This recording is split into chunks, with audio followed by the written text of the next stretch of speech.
welcome you back to the Star Theater. We are very, very glad to see so many people in these seats tonight. 1 year ago, actually I think just about on this very day, we had to make the decision to postpone the show that we had scheduled for our spring season. And 1 whole year later, we are finally able to welcome a cast and an audience back. And we are thankful for that. We thank our members who have supported us through this shutdown. We thank the Bacon family for all that they have done to contribute to us getting this moment back. We appreciate your cooperation in all the rules that may or may not make sense so that we can not only continue to have this weekend, but hopefully many more events in the months to come. And it is my great pleasure now to introduce you to Lord Balthazar's twin brother, who will welcome you to the manor and give you a few last rules and requirements for your visit. Thank you.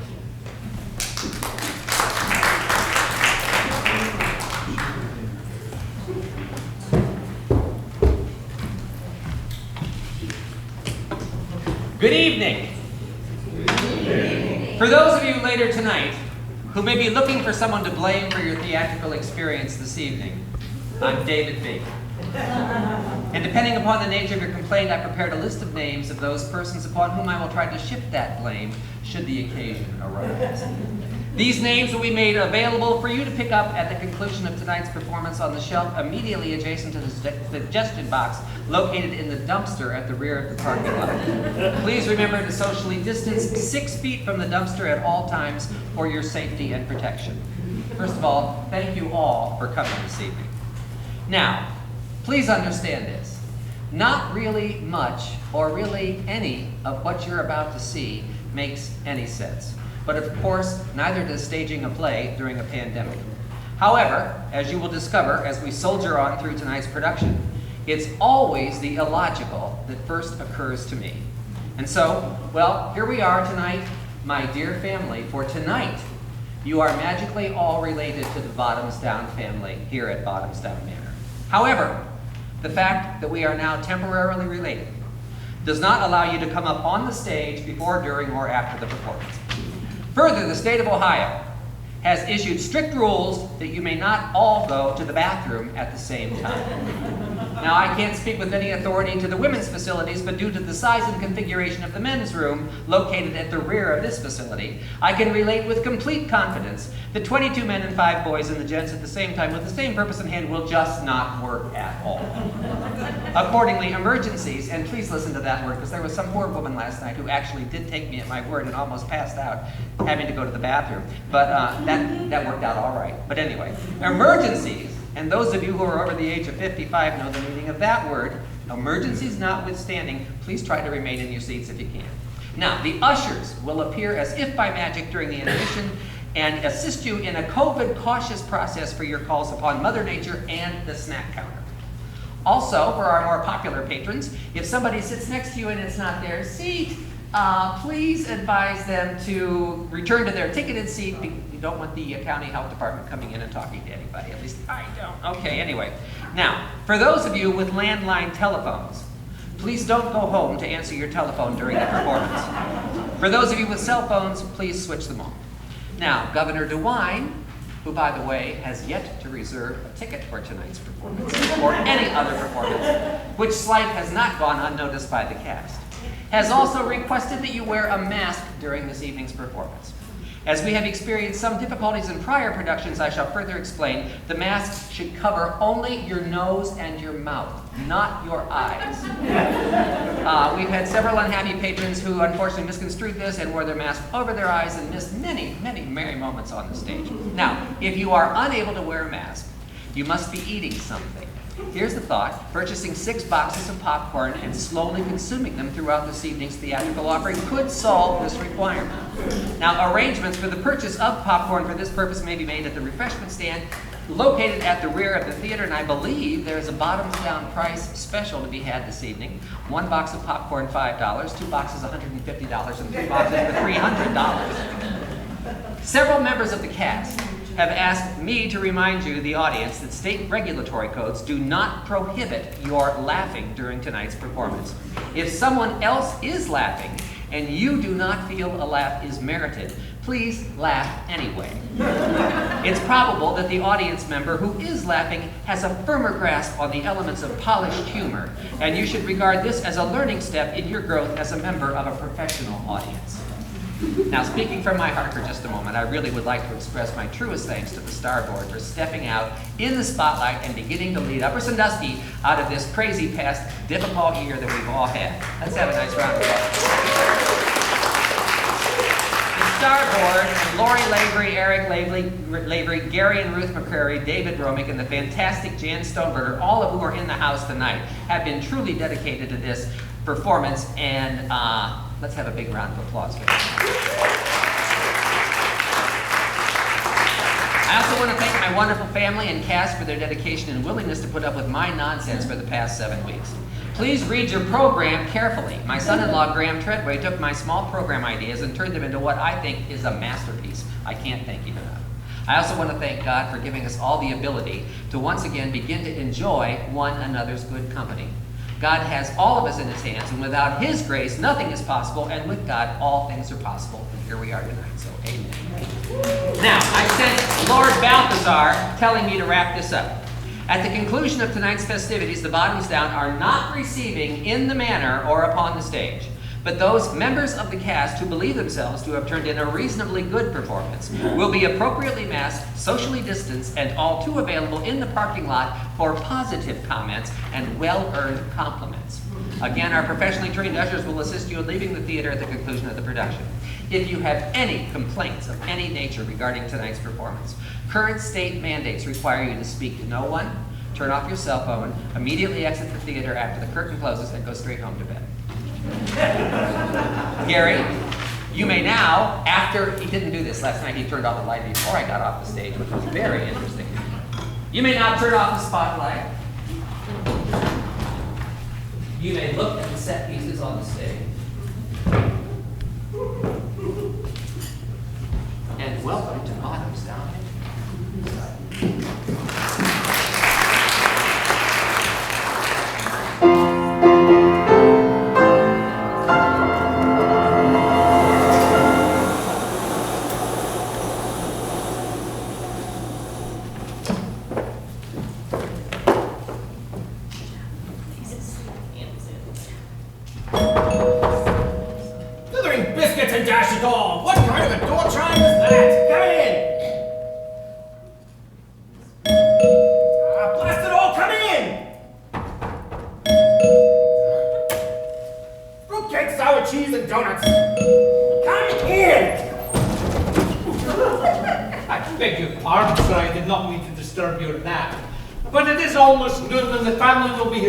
For the reading of the late Duke's last will and testament. Will there be anything you require from me before they arrive?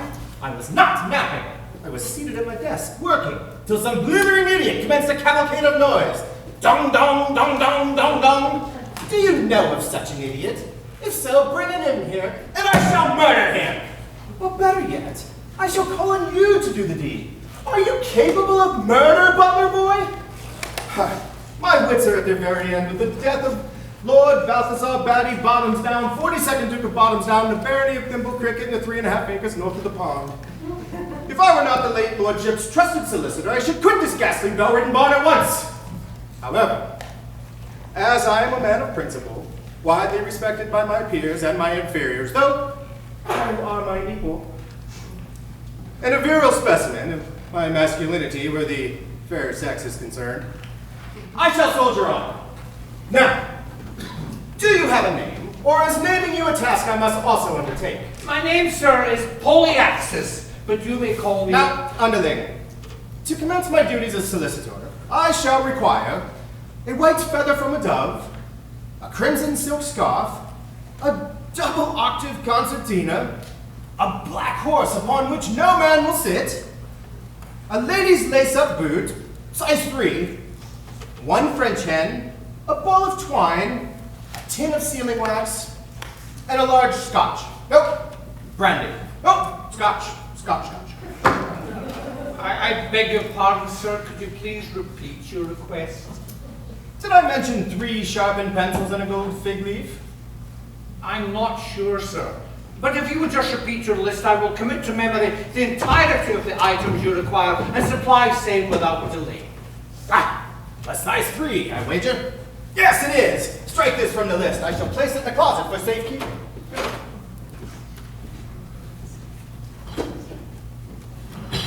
If you could just specify the remaining items, sir.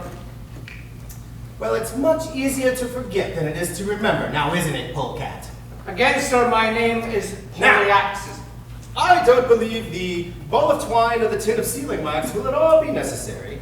If there was a white dove in the garden this morning wearing a crimson silk scarf. Tell me, was there a white dove in the garden this morning? And if so, how was it attired? Again, sir, my name is Polyaxis, and I have no knowledge as to whether there was a dove in the garden this morning, or indeed what it was wearing, if anything. And indeed, sir, I have no knowledge as to what the doves favour in dress. You don't know much, do you, pole position?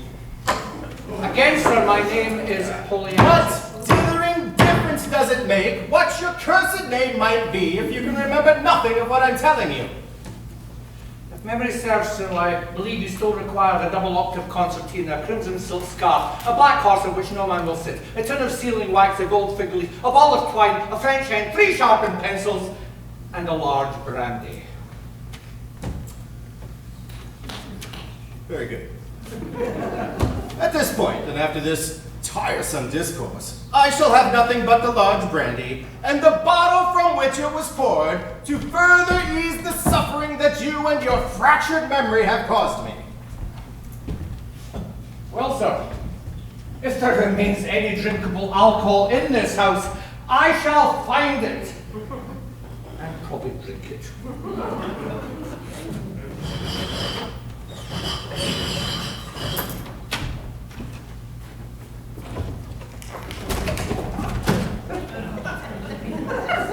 Oh, yes, manners ain't to be observed in this grand manner, now is they?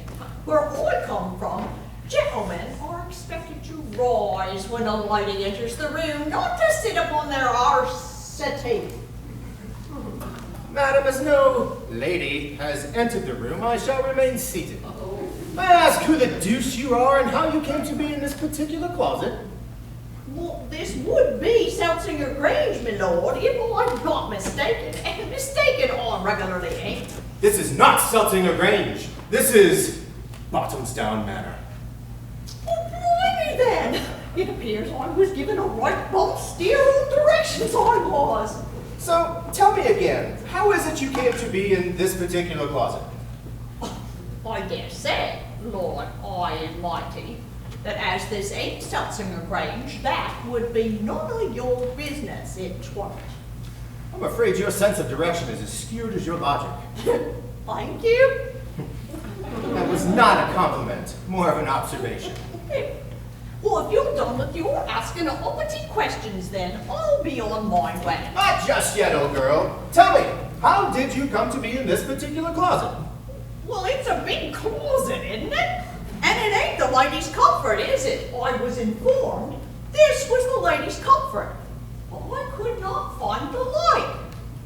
And being a lady of genteel breeding, I won't be asking you if you make it a habit of lolling about ladies' toilets.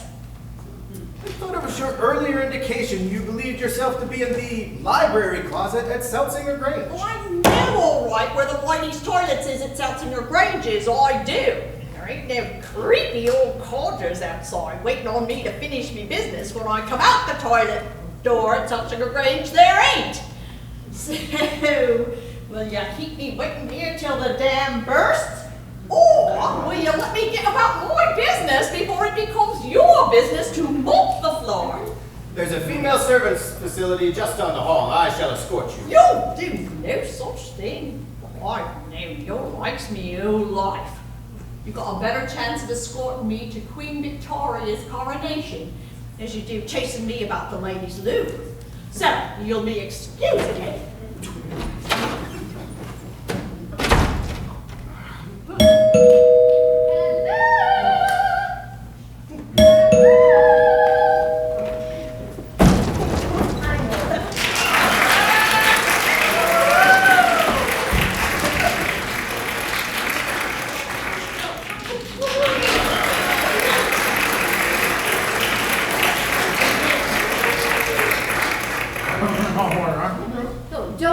me too much, Harry. Apparently we are not alone. I don't believe we've been properly introduced. It's remarkable, darling, how little people who don't know things just know that they don't know things. I love it when you agree with me, Harry, darling. You may unwrap me all the way. Let's see what I've been able to come up with. Well, apparently someone's been in the brandy, and the whiskey, and the wine, and the vodka, and the gin. I believe someone has attacked the turpentine as well. Accordingly, as far as drinkable alcohol is concerned, it appears as though we've hit a bit of a dry spot here at the moment, I'm afraid. Excuse me. Did either of you on your way in see a rather unfortunate old woman strolling about the hallways looking for the ladies' loo? Harry, this is your family ancestral home, and it is by rights to fall to you as their firstborn son. And why, in the name of all things decent, am I being subjected to unwanted examination from a person to whom I've not been properly introduced?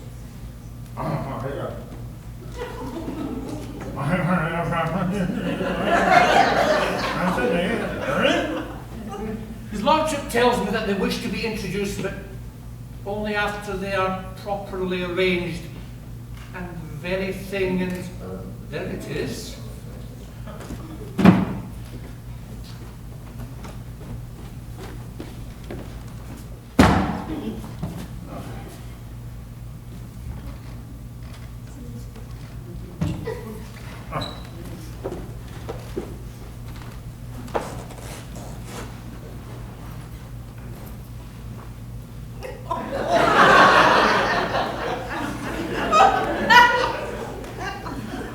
Sir, may I present Lord Harrison Bottomsdown, 24th Earl of Pearl, and first son and Duke in waiting of Bottomsdown, and the 3.5 acres north of the pond, and his wife, the Lady Fairinetta Updesnuff Bottomsdown.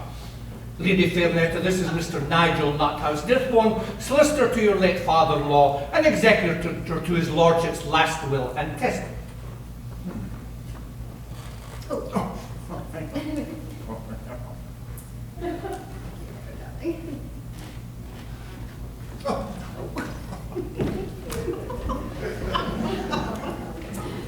You may approach.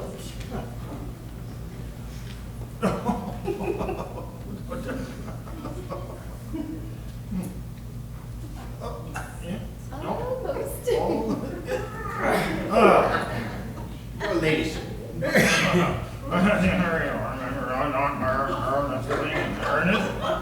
My husband informs me, Nutbone, that despite my personal misgivings, we shall not stand on ceremony here. You may call us Lady Fairy and Earl Harry. Just the thing, and there it is. Remember, always Earl Harry, never Harry Earl. We do not like Harry Earl. Lots of bad school memories there for old Harry there. In any event.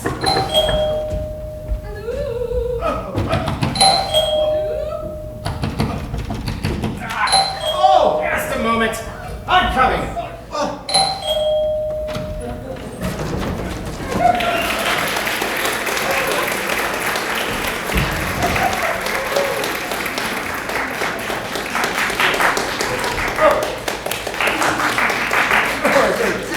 Harry, darling!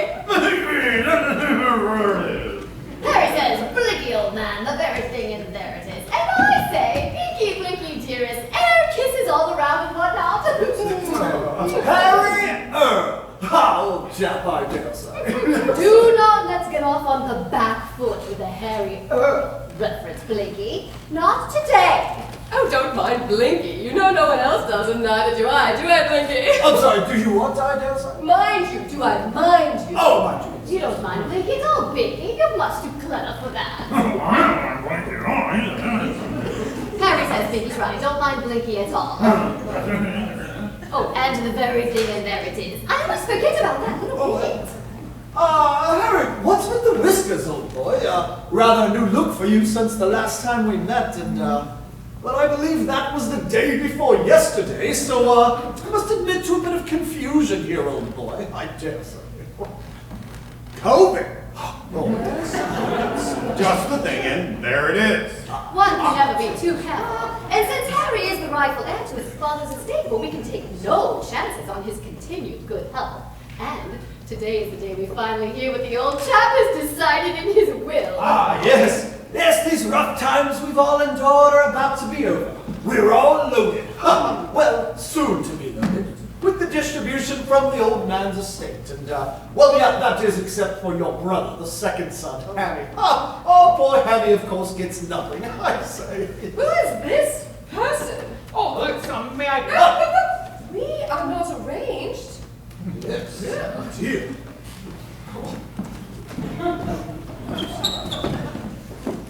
Oh, no, All no. on the carpet. On the carpet. Oh, There.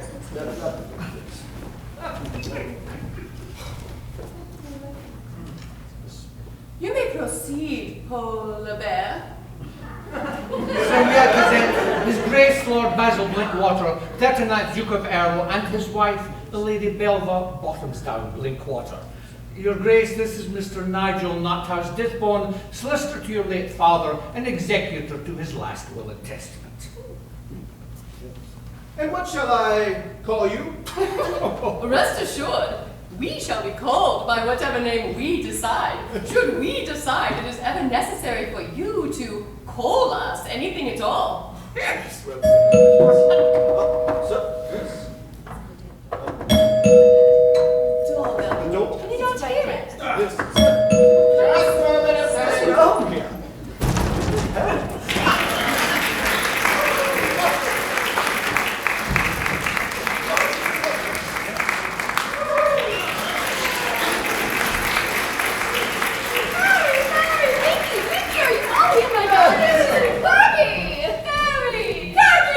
Harry, brother. Wiggy, just the thing, and there it is. Khaki, I dare say. Yes. Harry! Khaki, just the thing, and there it is. Vicky! Vicky! Khaki! I believe we will. Madam, may I Oh, present... hello, we are not arranged. Oh, yes.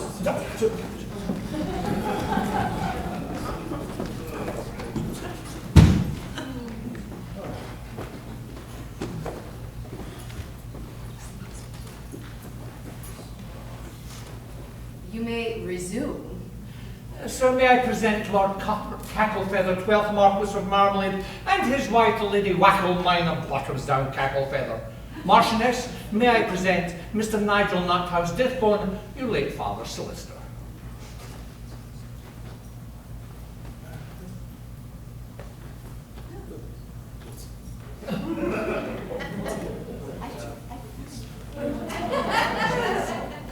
Well, rather, old gal.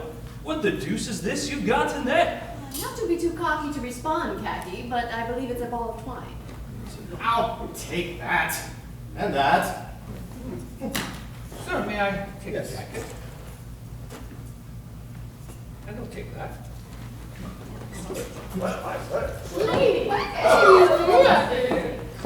dare say, what's this business with the beard coat? An abundance of COVID caution. His personal secretary's maiden aunt was shopping in an open-air market on the high street, and a man selling flags had a nephew who just 2 days before sat next to a 12-year-old whose chauffeur was misdiagnosed with the affliction. Now, the chauffeur quarantined for the 14 days as required, but it was the 5th former on the rugby squad who broke ranks on day 3 to play on the team. So, out of an abundance of caution, and well, because Harry is the rightful heir, well, Harry gets nothing! Harry gets nothing! Well, rather, what the deuce is this? It's a double octave concertina. What? Scratch that from the list as well. I shall place this and the ball of twine in a closet for safekeeping.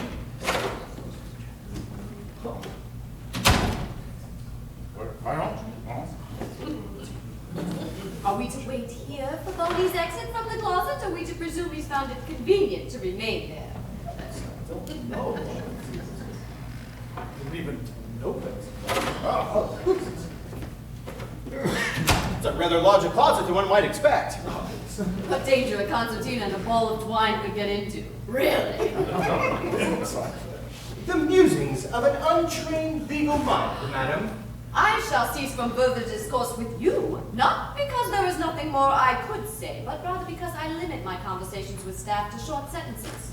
More in the form of curt commands, really.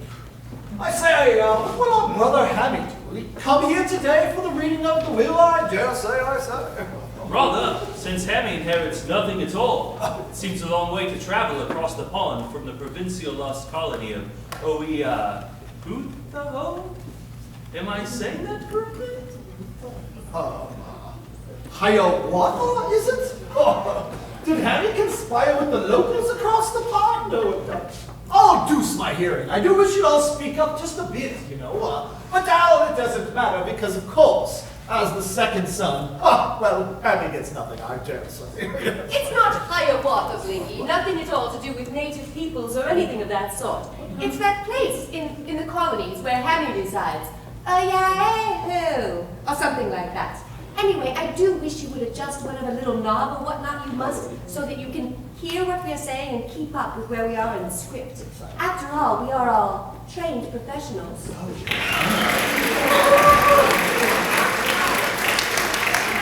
still, it does make it rather confusing. Anyway, spot on about Hammy inheriting nothing at all. I believe it's pronounced Ohio, darlings.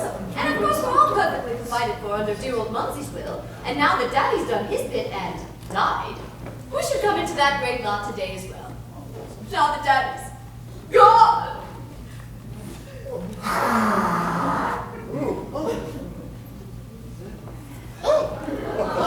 And of course, Binky dearest, you're right as ever. Hammy gets nothing at all.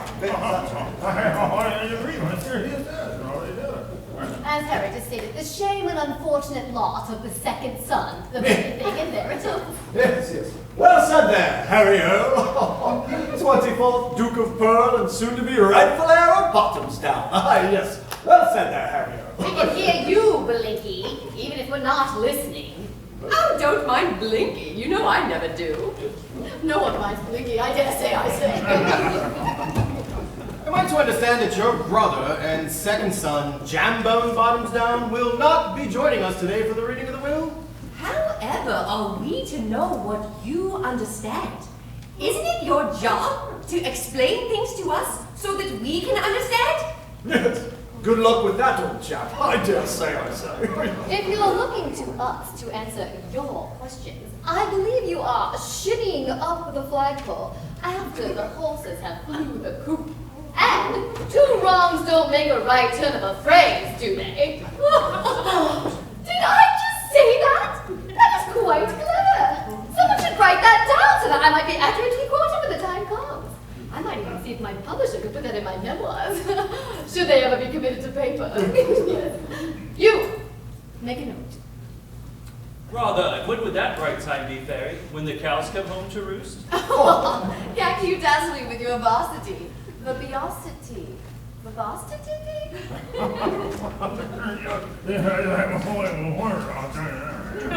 Harry says your way with words is the very thing imperative. Oh, Fairy, the only thing you mix better than a metaphor is a martini. Which reminds me of a question. That is, why is my glass, which I'm not holding, dry? Agreed! We may as well be in the desert if lack of something to drink is any indicator.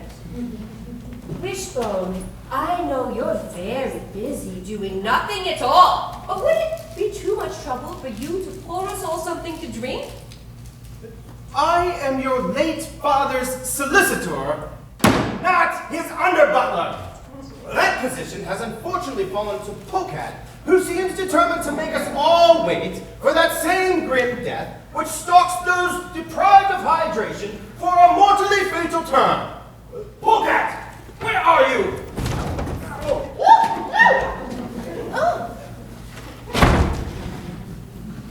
To clarify what Solicitor Wishbone here is attempting to convey, my name is Polyaxis, and I shall be more than happy to offer drinks to those who desire them.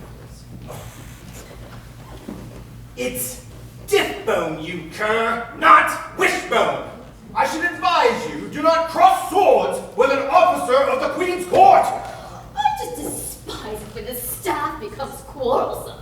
It's so tiresome. And what does it gain them?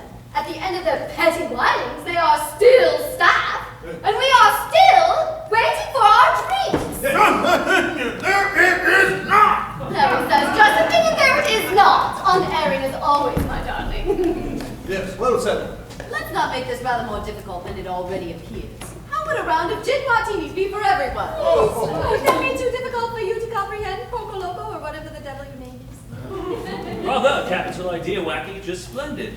I'll have 2 green olives with my martini. Just lemon for me. I'll have 3 pearl onions in mine. A sliver of grapefruit and 2.5 almonds for me, Richard.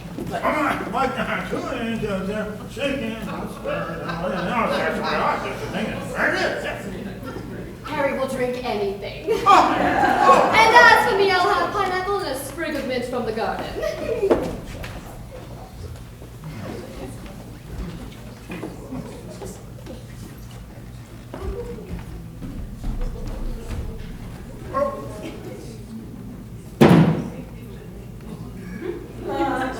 And you help yourselves.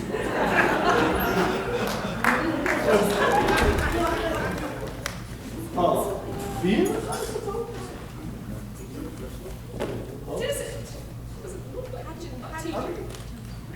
Maybe if you shake it. Shake it. Don't use your teeth. Don't spend fortune. As you are the only person in service, and we hope you succeed in dislocating our remaining teeth, will you fetch a bottle opener? Just a moment. I just realized that some of you may be knocking your teeth out trying to get at the beer, so if I may, madam. Oh, Harry. Oh, I did.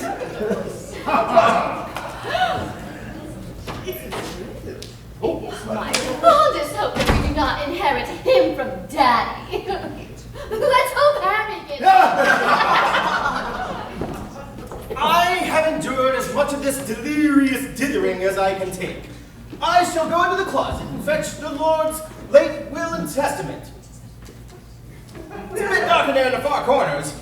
I'm going in! Hey! Whoa, whoa, whoa. Did Harry go in the closet? Harry! Harry! Yes, sir. Harry! Yes, sir. Harry!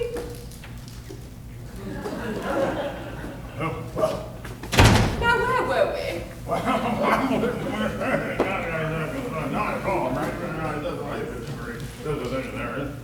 I cannot believe I'm saying this, but I believe even I'm beginning to understand Harry's bearded, COVID-cautious mumblings. I believe he just said, "Very darling, even I wouldn't wish that insolent love for our poor old Hammy. But enough about Hammy. Hammy is the second son, gets nothing at all. The very thing, and there it is." Or something like that. Yes, well said, old boy. A rather old girl, I suppose. Yes, I say it didn't help Hammy much when he set off for America 20 years ago. He had nothing but the clothes on his back. I dare say. Well, let us not forget, Blinky, that it was Hammy's aversion to wearing clothing of any sort which precipitated his fall from grace. To avoid all of those unpleasant overexposure lawsuits, Hammy fled to that nudist colony in Marseille.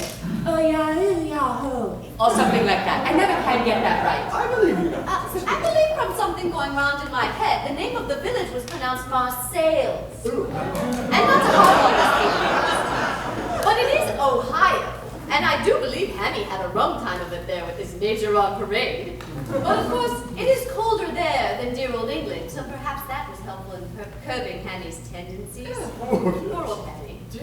Rather. If you remember, at that time, Hammy was the only nudist in Marseille. Bit of a problem there, of course. Old Batty was required to pay quite a sum to cover up that problem. And Hammy as well. Daddy had to make significant investment in that town. What was the name of that pub Daddy built?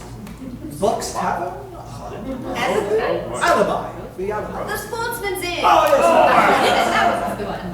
Well, in any event, after Daddy's significant investment in that town, those who were predisposed to be offended by Hammy's state of nature found it convenient then to look in another direction when Hammy was on parade. Yes, rather difficult for me to look away, if I recall Hammy in those days. Oh, I guess. Oh, far too much wiggling going on for my taste. Please, let's not dwell on Hammy's state of nature for one more second.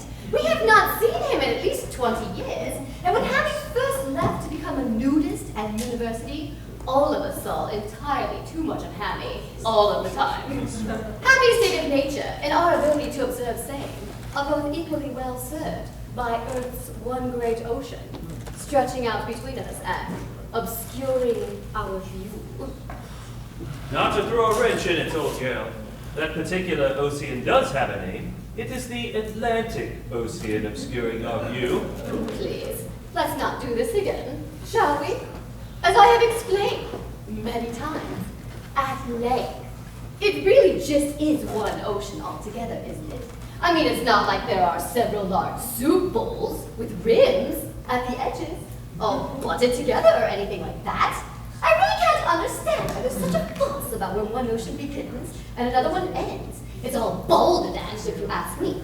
And the fact that I have correctly identified the entirety of the Great Sea as being one ocean, without the tedium of choosing one name over another to define something in the middle of it all, is just too much to bother about nothing at all. Oh, I agree. Harry agrees, and the very thing, and there it is. I knew I was right. I'm always right. And I thank Providence every day that I have my darling Harry there to remind me of that fact. Kiss me, darling.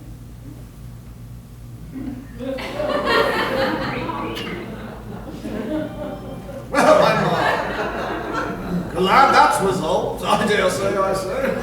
I can't believe we're all banging on about which ocean is where when it is of this very ocean we speak, which currently holds dear Papa in its foamy clutches. Rather, it's not as if we couldn't see this coming. Your father was a man of few talents, which I fail to recall at the moment. Nothing coming up. Where was I?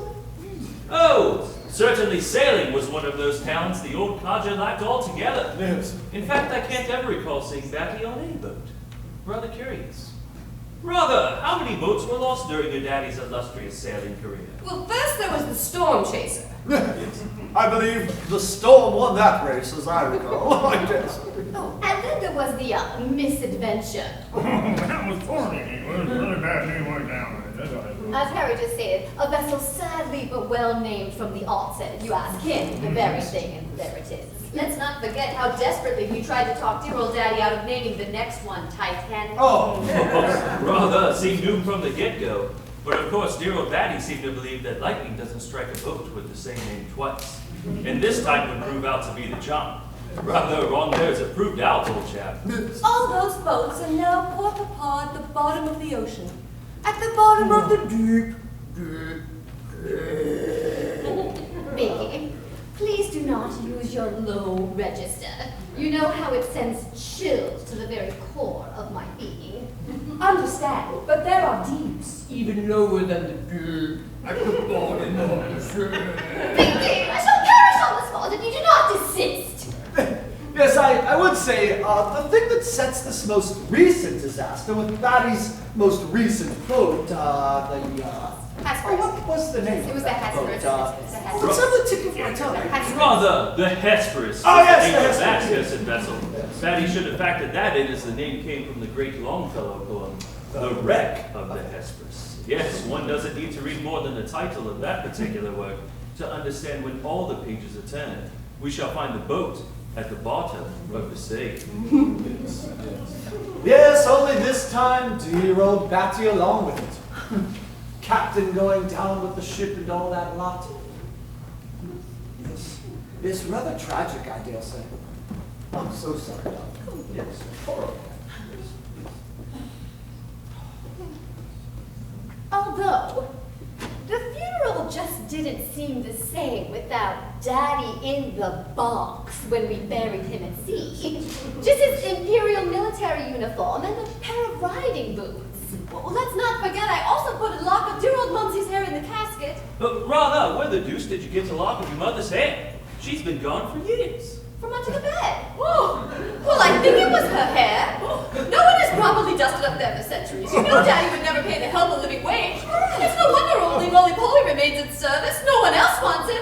As for whose lock of hair it was, well, rough sailing and all that. It's the thought that counts. Someone tell me I'm right. You are very good. Harry says, well done, Wacky. Thoughtful girl, the very thing, and there it is. Rather, well, even with the lock of hair in the casket, it might have proved more helpful had the undertaker thought to place a few boulders, or perhaps an anvil, along with the uniform and the boots in the box, just to move things along in the right direction.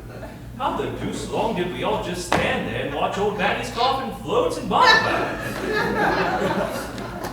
Well, all I can say is good on the military sharpshooters and the 21-gun salute. Those last two volleys took out that coffin in a trice. Down she went. Yes, I suppose it would have been different had dear old Batty actually been in the box. But, well, as it was, just a floater afloat with the uniform and the boots, and thanks to dear old Wacky, that lock of your mummy's hair from the bed upstairs. Just seemed like the right thing to do, so no bother there, I dare say, I say. Yes. You can always count on our military to come through when it counts. Cheers to our boys. Oh, yes. To the boys.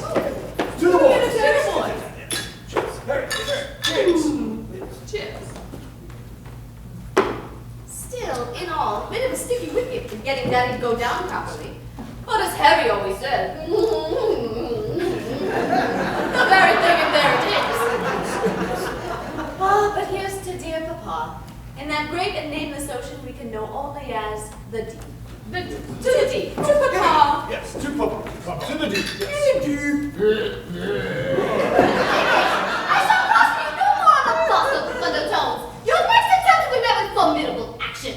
And, not to gild the feather in my bonnet, but I believe I am the one who defined the one ocean theorem. This again affirms my keen grasp of reality. No one would dare argue your version of your keen grasp of reality, Fairy. Doing so would be altogether pointless to try. Arguing with you may fairly be likened to reaching a point in a wood where two paths converge and then quitting the road altogether, striking out on one's own, blindfolded, in a winter storm, wearing nothing but ballet pumps and a light jacket. It is dangerous going indeed. Thank you, Vicky. It is so good to be understood. Oh, it's good to be understood. Oh, yes. Harry agrees on the very thing, there it is. Hattie and I never did actually sail with Batty, possessed as we were with a keen desire to remain above the foam. Did any of you skim the waves with dear old Batty? I couldn't get Blinky on a boat with a loaded musket and a cattle prod. Come to think of it, none of us ever sailed with Daddy. Of course, it was only in the last 5 years that Daddy became obsessed with sailing. Think about it, 4 boats lost in 5 years? There must be some sort of an award for that sort of thing. Oh, that award down Davy Jones Locker yesterday. Harry just said perhaps the Davy Jones locket or some such a medal. The very thing, and there it is. Yes, spot on there, old chap, old Harry Earl. Caution shall turn to stern warning on the Harry Earl nomenclature, Blinky, if you do not mind your course. I blame us all for not visiting Batty in the last 5 years, but deuce it all. We have been rather preoccupied, managing on and scrimping by with our meager trusts as we must. Well, who has time to knock about with one's parents when it's required of all of us to somehow scratch by and live within our altogether less than moderate allowances? It is a task too tedious to tolerate. The fact that none of us was able to visit the Duke in these past 5 years is a misfortune of his own making. Had Batty possessed the decency to die earlier, then we would have inherited that much sooner. And then, with those additional resources, well, then we could have visited Batty anytime we chose. That's all I'm going to get for that. Do you know how long it took me to memorize that? No, we're going to do it again. And this time, pay better close attention and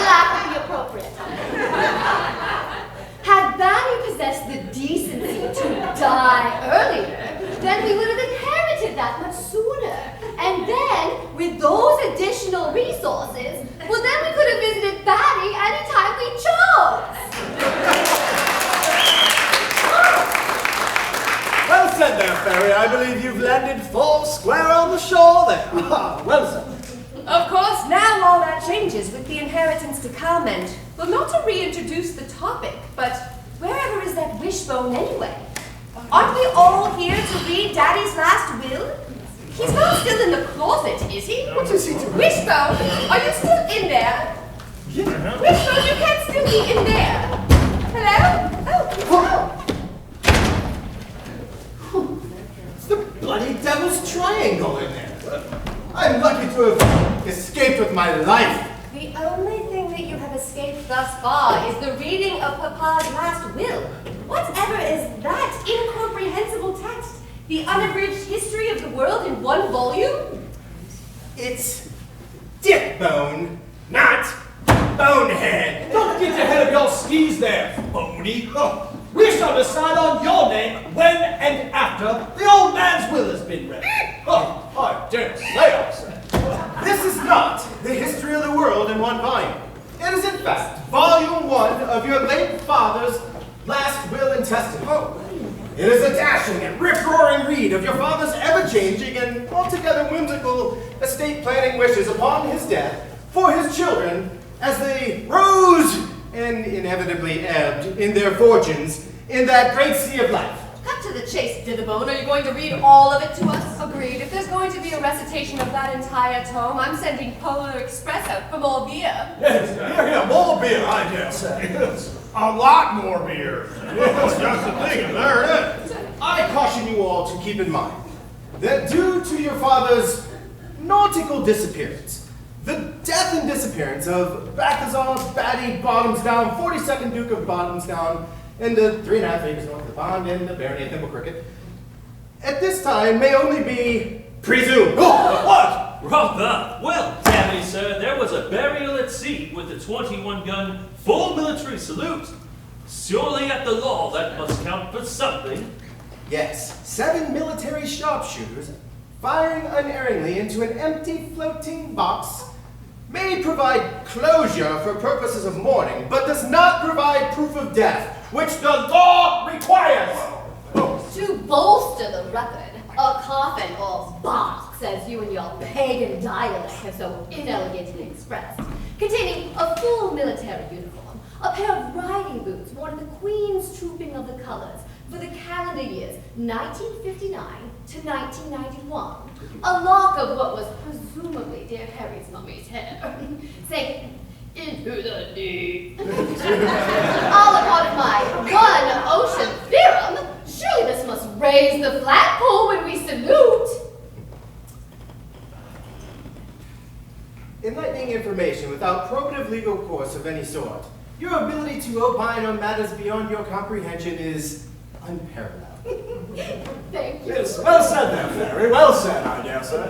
Man the guns, Jitterbonnet. What about the will? Are you going to read all of it to us? It's getting frighteningly near tea time, and unless Polio proves me wrong, and given his recent beverage service, I highly suspect that he has nothing at all prepared for us to eat. So, You are all welcome to read Volume 1 anytime you like. However, tonight I will only be reading Volume 2, your father's last codicil. I have it there in my jacket pocket. I witnessed him signing it with his own hand the day before his yacht, the Hesperus, sank to the bottom of the ocean and your father perished. to the great and yawning depths of the Baby, you're not caution to my baby senses. You desist in this torture. I should throttle you were I not in such a state of distress. Despite my agitated condition, I commend you, Dickwater, on using the term great ocean to define that one great deep sea. Much more inclusive as I see things, less confusing. Again, all a part of my one ocean theorem that I've carved out for all of you. My lady, I'm sure it is much easier for you to understand things in the unique way that you do if there is any understanding to be had at all in such an unfathomable place. Flattery is as flattery does, good sir. When all the world is a hammer, the kingdom was lost for want of a shoe. Someone write that down! I find it helpful, Dividoodle, to remember important oceanic facts with a song that I have prepared for just such occasions. Oh no, Fairy, let us not do this again, shall we? We will all concede you the high ground of your one ocean theorem, but without musical accompaniment.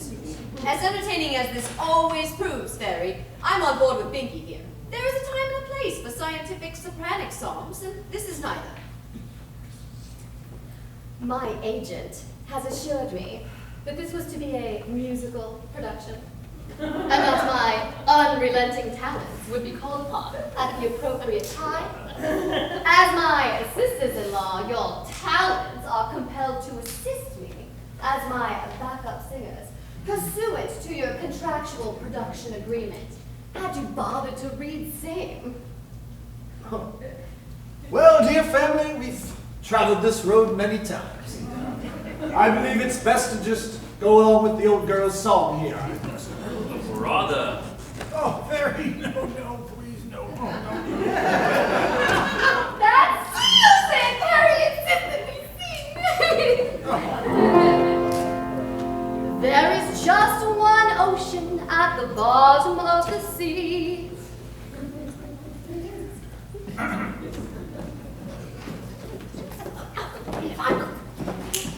There is just one ocean at the bottom of the sea. There is just one ocean at the bottom of the sea. There is just one ocean, it's plain as it can be. It's a fact, it's not fiction, it's pure reality. There is just one ocean at the bottom of the sea. To be quite specific, there is no Pacific. And before you get all frantic, here's the truth about Atlantic. When that great ship Titanic took its dive in history, it sank to the bottom of that one great sea.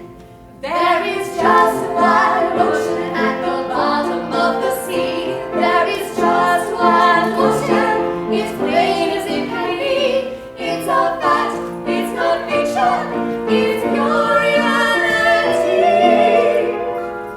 There is just one ocean at the bottom of the sea. As to Caribbean, there are no lines there.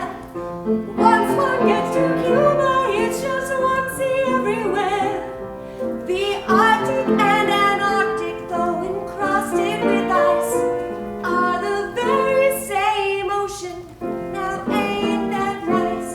There is just one ocean at the bottom of the sea. There is just one ocean, it's plain as it can be. It's a fact, it's not fiction, it's pure reality. There is just one ocean at the bottom of the sea. There is no sea of Cortez and no Biscayne Bay. The poor old Adriatic, hey, where is that anyway? The Sea of Japan and the Great China Sea are simply names meaning absolutely nothing to me. There is just one ocean at the bottom of the sea. There is just one ocean, it's plain as it can be.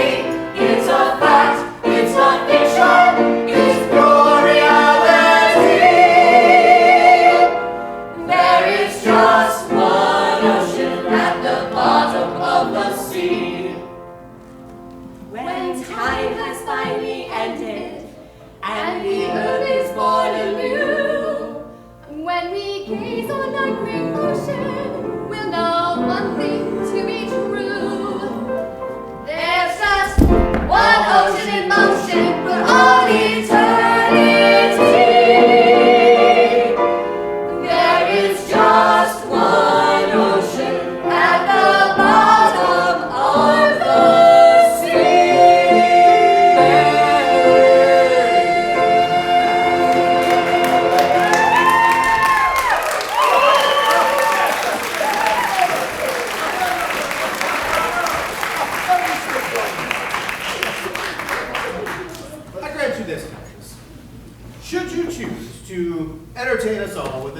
rendition of that wonderful song, I should be all too content to join your late father-in-law at the very bottom of that set. Oh, thank you! What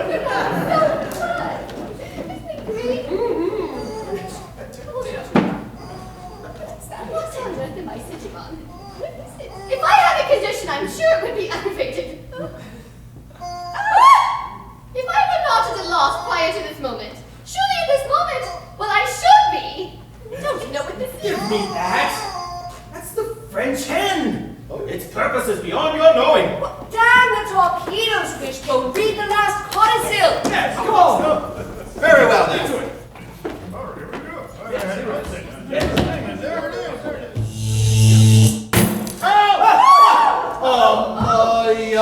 I can't see a blasted thing. It's dark as pitch, I say. Very dark. Oh, there we are. Very dark. I can't see The it. fireplace is about to go out, I think. Sorry. Very dark. It's so dark. Look, it's happening. What's going on? Where is Titillating? Is he murdered there behind the desk? No, I don't so well. There is this back here. What in the deuce is this? That's a tin of sealing wax. Just the thing, and there it is. Well, I say. Merciful heavens, what is... Did no one put the props on the ceiling before the show It's still that tin of sealing wax. What is sealing wax anyway? Right over there. Put it on the ceiling and wax the ceiling. It's been the whole time. Why the deuce would you wax the ceiling? I don't know. Back in there, kicker. Merciful heavens, what is that? Well, it appears to be a black hobby horse. You don't suppose that's Hammy's old hobby horse, do you? Oh. On my word, it is Hammy's hobby. He used to ride that every day at Bottomsdown, even after he went to university. Long after most lads his age would have abandoned such things. Rest assured, I shall never be seated where Nature Boy has sat in all of his unadorned splendor. This bit of a splinter for the old bottoms-down bottoms there, I dare say. Nonetheless, a black horse upon which no man will sit. Quick, is there anything else? No, just this jacket. What? Oh, it's a Well, nice... rather, that's the very jacket Dick Bonnets was wearing when he evaporated. Well, don't write the brakes a moment longer. Look in the pocket. Where's the blasted codicil? Oh, okay. Yes, all right. Nope, not in there. Oh, here we are. Yes. Oh, got it. Here we are. Okay. This appears to be Batty's grocery list. Yes, milk, eggs, bowels, bounty, laxative. Bit more information than required there, I guess. Here we are. Lando. Yes. Yes. Oh no, this appears to be a dental appointment for dear old Batty. Yes, well, I see the scheduled time is now past, so, I'm sure the tooth is no longer the bother it once was, now that they're both at the bottom of the sea. So, okay, I'll keep it on. Here we go. Yes! This is it! Aha! Nope. This appears to be a business card for Lamps Galore, your family-friendly writing store. Rather, I say, old chap, can I have a look at that? Oh, sure. Wacky, and I have a chandelier on the fritz. It blinks on and off like it's possessed. Buck up, man. Concentrate. Is that a codicil in your pocket, or are you just happy to see me? Let's not dash ahead of the hounds there, Harry Earl. Harry Earl reference never escapes me, Blinky. You should know that by now. Well, yes, aha! Yes, I got it! Yes! Well, this is not a codicil, appears to be a white feather and 3 sharpened pencils. Rather, I should like to make the acquaintance of this man's tailor. He's keeping us all in stitches. Spot on with the pun, Khaki. You'll get very irrelevant with that wordsmithing before the curtain closes if I know what's what. Aha! Yes! Yet another secret pocket! This must be what we're looking for. Well, appears to be a Chinese takeout menu. Ah, written in Chinese, I dare say. Well, or perhaps Japanese. I never was good at sorting out the difference between Chinese calligraphy and Japanese script anyhow. Would anyone care to have a look-see? Give me the jacket, Blinky. He said it was right in here. Right in his pocket. Really, there's so many pockets in here, but there's nothing in here. No, nothing. That's nowhere. Dilly Bonnet has vanished. Oh, what is that terrible noise? Pinocchio, go to the closet and see from what source that dread noise emanates. Yes, I did that.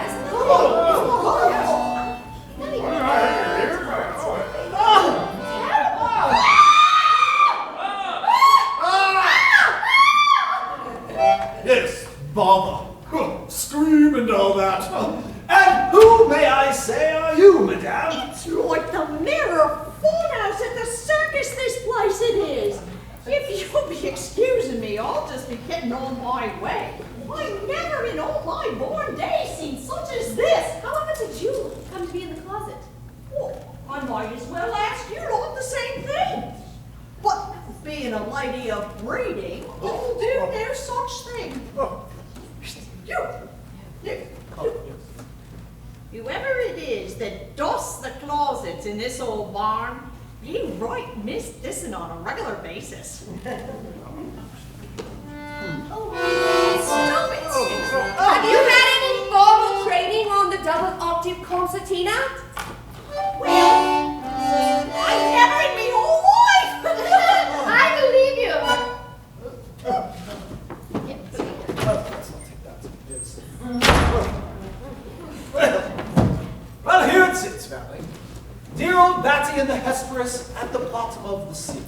Not a spot of brandy to be found anywhere, I dare say. Rather, the beer with it, dash it all. Yes. And here we all are with all these clues. A tin of sealing wax, a double octave concertina, 3 sharpened pencils, a white feather, this French hen.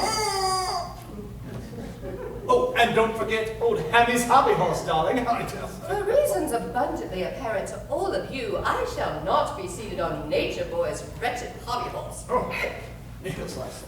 Yes, all these clues. But what the deuce could they all mean? Oh, and I'm not at all sure of this closet. Checking it out.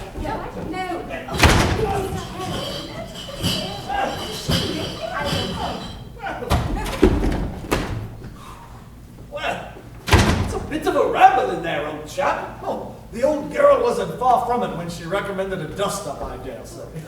Maybe want to give a look-see when the time suits. So, well, apparently, I believe that, well, that's the end of Act 1, I dare say, I'd say.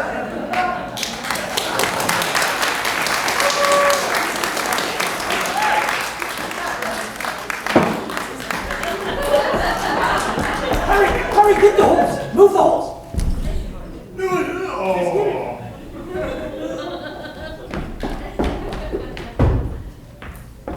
Hurry!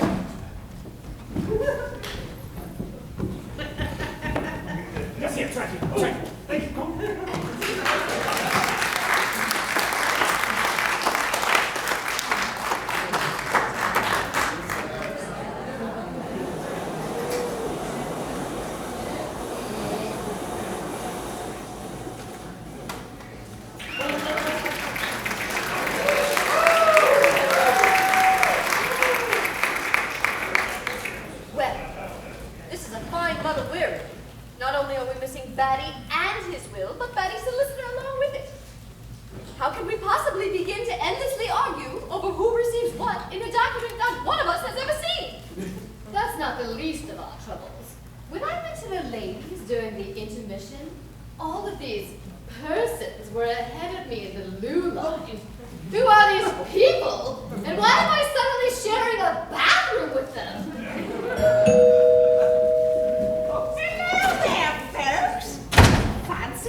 quite a coincidence, wouldn't you say? Don't suppose such as you would know nothing about my stolen bag? Oh, are you intimating that I would purloin your purse? Well, how you know? There was 10 bob in that there purse, and a full bottle of gin, and a genuine brooch with a picture of me dear, long-lost little girl in it. Harry, find me someone decent to fade away. I never think about what's right and what isn't. And just because you're all high and mighty, doesn't mean you wouldn't stoop to nick a poor old woman's only earthly treasures.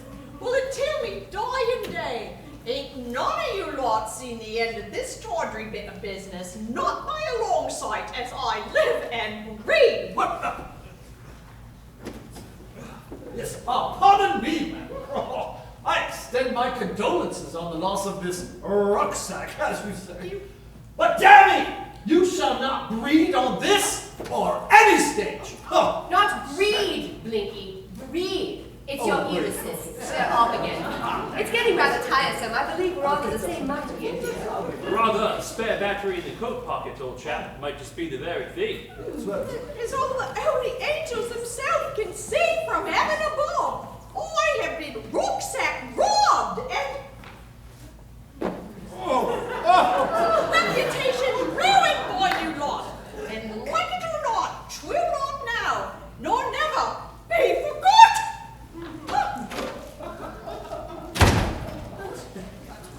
If this is a dream, it is a fevered one. But if this is real, then I shall have no recourse but yet to faint again, despite the clever alliteration in rhyme fields. Scarecrow. And all of these persons are still here. Will someone at least tell me that Harry has left the state? Calm yourself, Fairy. The old crone is gone. Who knows who these people are? Apparently they've all bought tickets, and that minor purchase allows them to share the privy. Socially distanced, of course. In any event, I'd seek the solicitor's opinion as to where the old crone has gone. But as we all know, the solicitor has vanished, along with Daddy's last codicil. I fairly envy Harry's daddy at the bottom of the sea.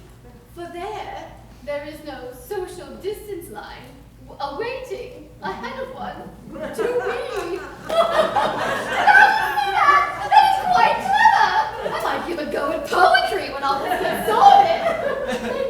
Yes, well said there, Fairy. You're quite the poet, though you may not know it. Though your feet show it.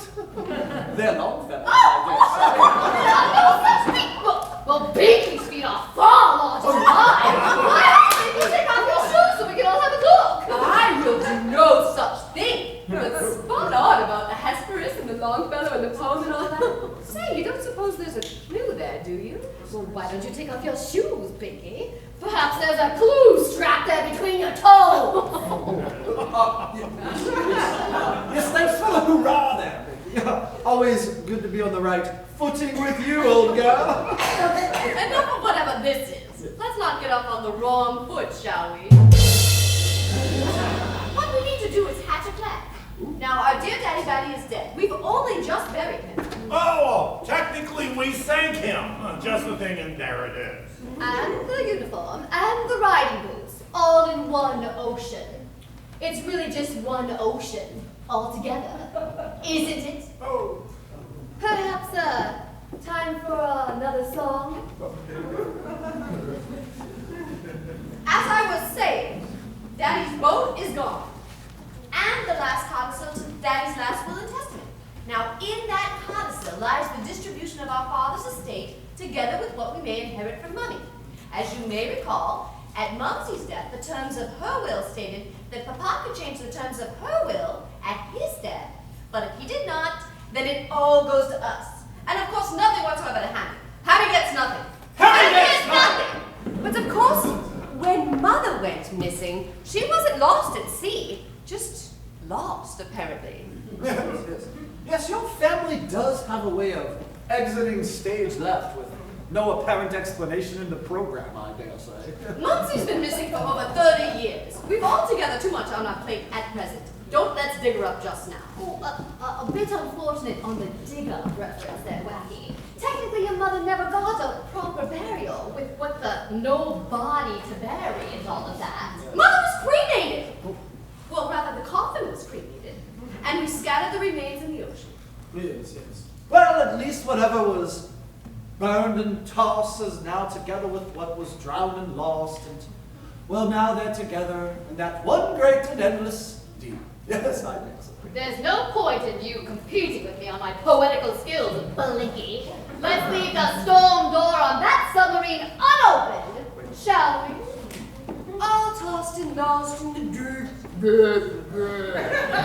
shall not forget that big but regardless of who died when and how we dispose of their remains, one fact remains that Hammy, as the second son, well, Hammy gets nothing. Hammy gets nothing! Yes, well said, Fairy. I believe there could be some legal expertise lying in the deep beneath the waves there, I dare say, I say. Please, no more nautical references for me for a bit there, Blinky. I'm much too exhausted after my recent spate of poetry and my one ocean theorem breakthrough that I've had. Well, I shall spare you all. While you were all dithering about, I have engaged an detective firm from London.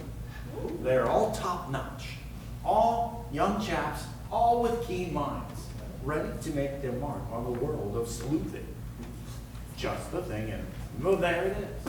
Sounds wonderful, Harry. You always were such a take-charge chap. It's no wonder you were born the eldest. When may we expect these gentlemen? Well, That could be done. Yes. Master, did you just ring the doorbell to enter the library? I had no idea that the Duke had installed doorbells to enter the library. Are there doorbells for the other rooms as well? I suppose it's a waste of time my going on about my name, so I'll give that a rest for the moment. As to your question, madam, there may well be doorbells in the other rooms, but I cannot speak to or answer that question with any precision. Is there any matter with which you may address with precision? This is more of a personal assessment, which when overlaid with fact, rises more to the level of an assessment. That I have determined that, regardless of whether or not there are any doorbells in any other room, wherever this assemblage is gathered, there's plenty of ding-dong.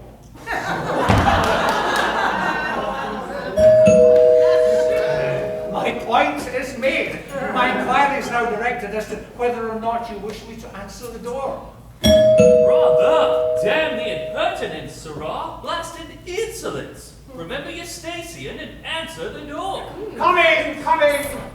Yes, well said. Hello there, folks. Fancy seeing you lot here. You there, missus. I wouldn't suppose you would have any knowledge as to the whereabouts of my rucksack, would you? During the intermission, you was behind me in the toilet queue, in me bag. It's come up missing. Quite a coincidence, wouldn't you say? Wouldn't suppose such as you would know nothing about my stolen bag, now would you? Are you intimating that I would purloin your purse?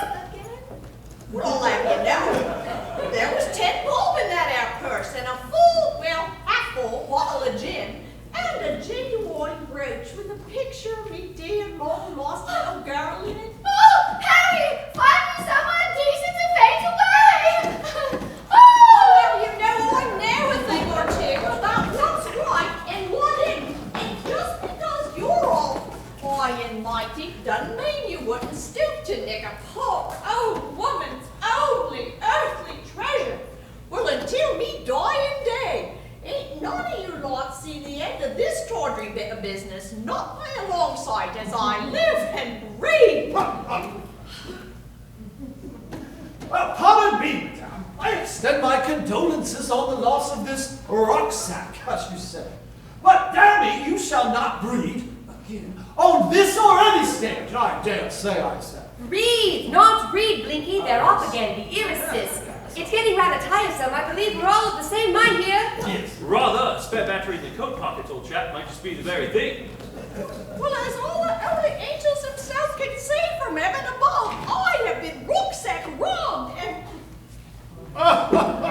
reputation ruined by you lot. And like it or not, 'twill not now, nor never be forgot.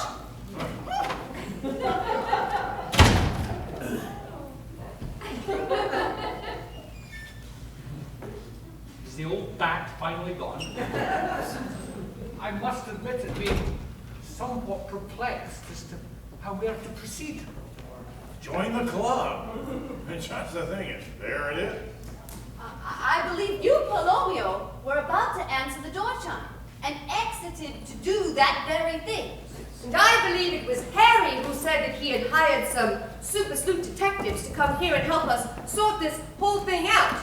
Perhaps it was those super sleuth detectives who rang the doorbell. Maybe if you went to the front door, those super sleuth detectives could be waiting there to make their entrance. Perhaps if the doorbell rang and you told went to answer the front door, then just as Vicky stated, the detectives could be there waiting to make an entrance. I think I just heard the doorbell. Oh, yes! Right, got it, yes. Alright, this will work. Hello there, folks! No! See you lot here.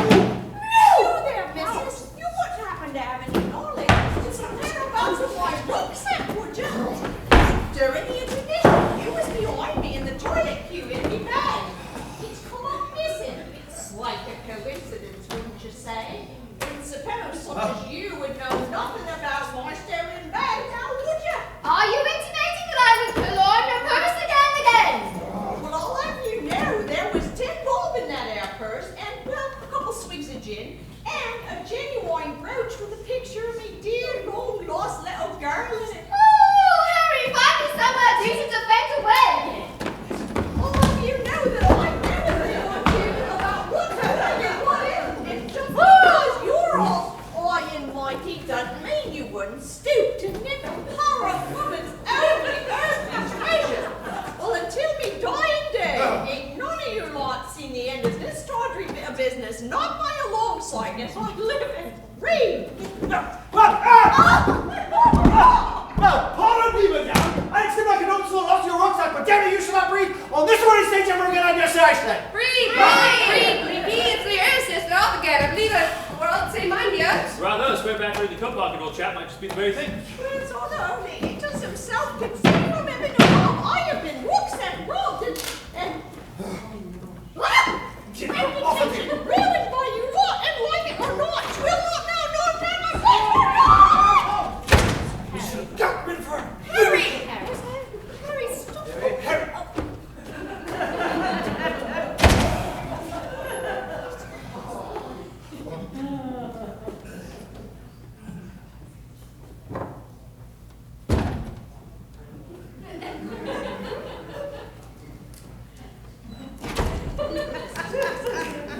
I do not believe I shall ever sleep well again. Oh, about that troubled sleeping bit. Say, Harry and I have just purchased those My Pillows from Mike Rendell and Estate, and I must say, they are cracked up to me. Harry and I have had the best sleep of our lives since making the purchase. I am so glad to hear of your success, Perry. Blinky and I just recently purchased the mattress pillow topper made with the finest silk from the Nile region near Giza, Egypt. Anyway, I must say, we simply drift off the moment our Bottomsdown bottoms hit the bed. Yes, maybe you mentioned Giza.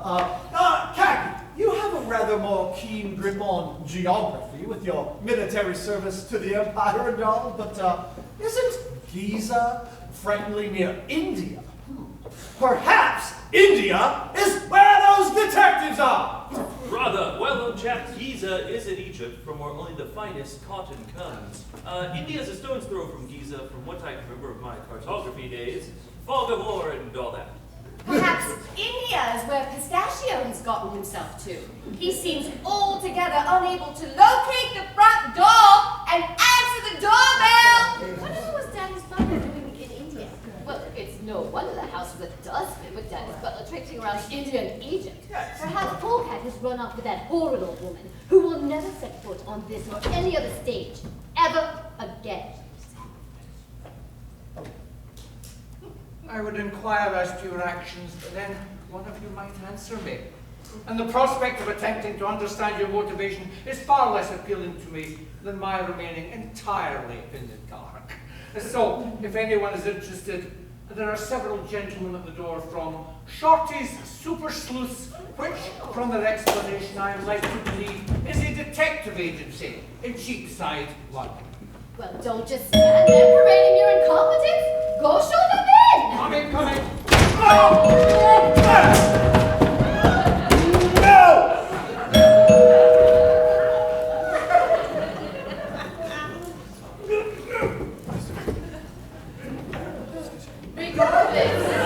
Regardless of what happens next, I do believe that we should disconnect all of those doorbells.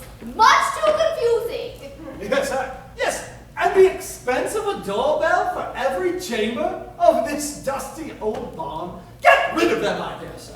I, for one, believe that the push points should be located for each of these door chimes. Their hard drives removed and smashed with a hammer. Rather capital thinking and spot on as always, wacky old girl.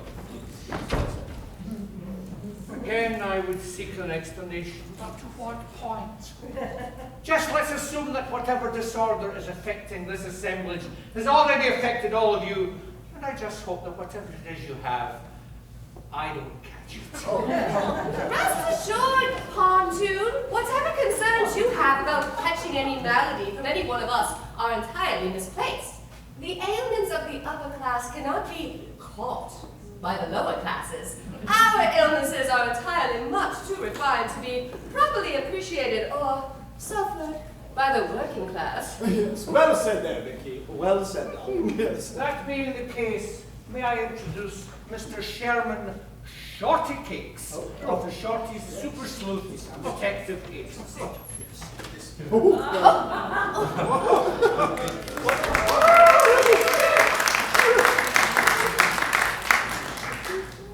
What are you looking at, sister? Never seen a real detective before? No, it was just your name, Shorty Cakes. You do realize that with a name like Shorty Cakes, it might be difficult for some people to take you seriously as a detective. Look, Dave, I got bigger problems than my name. Such as the ability to see over a billiard table. You know, gang. Finding yourself lost in a wheat field.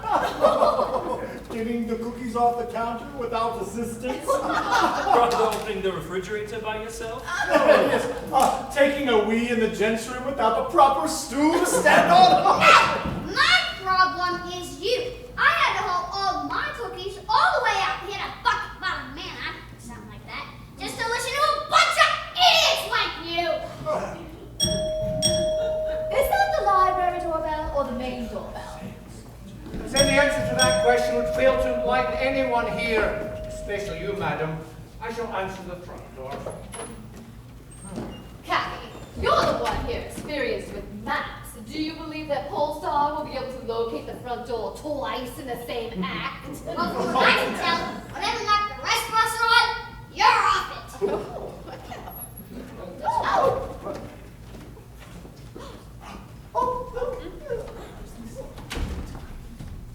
These are my top two guys at the agency. Still here, next to me, is the top brain and appetite of our group. And you may have seen this one before. This is Rambo, the muscle of our group. Guys, meet the drop bottom. We're the Bottomsdowns, actually. I'm wacky. Rather, cat. Harry, just the thing, and there it is. Fairy. Binky. Yes, Blinky, I dare say. Are you kidding me? Who named you guys? That's Seuss. I'm not sure that joke is appropriate anymore. I can see you all working up a sweat trying to come up with an answer, so let's not go there. Don't answer.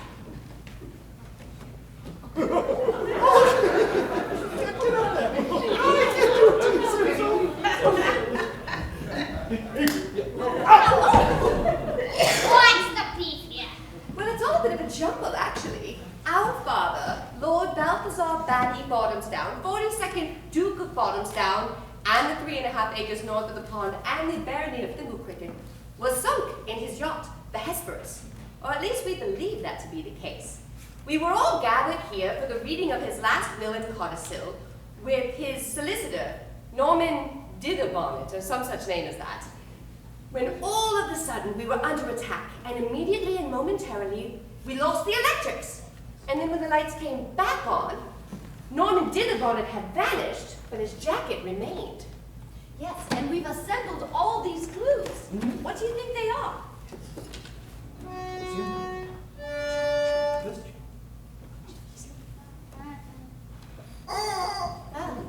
Looks like a bunch of junk to me. Dash it all, Monkey Man, tell us, what do these clues mean? Alright, I see, I get you. Alright, let me think here. Well, I can tell you mean nothing at all. Yes, but we did find this in his jacket pocket. Does that mean anything to you? Oh, Stills is gonna love this. It's a Chinese takeout menu. Chinese? If we're ordering Chinese, I'll have the sweet and sour pork, 2 egg rolls, fried rice, not steamed. Well, it could be Japanese. If we're ordering Japanese, I'll have miso soup, tuna sashimi rolls, extra wasabi. No mayo. I don't believe they ever serve mayonnaise in a Japanese restaurant. I even kind of get on a takeout, which also did the old man sink it. There's more than one ocean in case it didn't know. Hold on there, half pint. Perhaps you could explain to me why there are no lines drawn on the actual ocean, marking where one ocean commences and another terminates. I myself have been out there sailing, and when one is floating out and about on the face of the deep, there is only one ocean to behold. I have never seen any lines marking anything. This is all a part of my one ocean theorem. As a matter of fact, I have prepared a musical performance. No! You don't get out much, do you, sister? I bet you they don't let me out without a leash. Oh! Harry! Well, don't just sit there and allow me to be insulted by this maladjusted munchkin. Well, do something! Oh, that's not fooling anyone, buddy. Ow! Fix this, Rambo.